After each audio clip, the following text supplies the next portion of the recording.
যে ঐতিহ্যমণ্ডিত ৰহা মহাবিদ্যালয়ৰ দুদিনীয়া কাৰ্যসূচীৰ হীৰক বিভাগৰ অনুষ্ঠিত কৰা হৈছে। তাৰে আজি প্ৰথম দিন।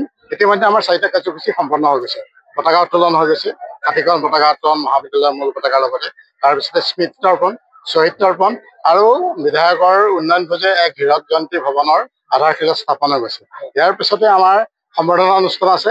আমাৰ যিসকল ভূমিদাতা আমাৰ মহাবিদ্যালয়ৰ অৱসৰপ্ৰাপ্ত আৰু বৰ্তমানৰ অধ্যাপক, অধ্যক্ষ, শিক্ষক, কৰ্মচাৰী সকলোকে আমি সম্বৰ্ধনা জনাম। আৰু তাৰপিছতে তেখেতসকলৰ এটা অন্তৰংগ আলাপ অনুষ্ঠিত হয়। দিনৰ 1 বজাৰ পৰা আমাৰ এক শৈক্ষিক আলোচনা চক্ৰ আছে, যে 2020 বৰ্ষৰ যি নতুন ৰাষ্ট্ৰীয় শিক্ষানীতিৰ আধাৰত প্ৰৱৰ্তিত যি 4 বছৰীয়া স্নাতক পাঠ্যক্ৰম, তাত গ্ৰামাঞ্চলৰ মহাবিদ্যালয়সমূহত প্ৰভাৱ সেই সম্পৰ্কে এখন আলোচনা চক্ৰ আছে।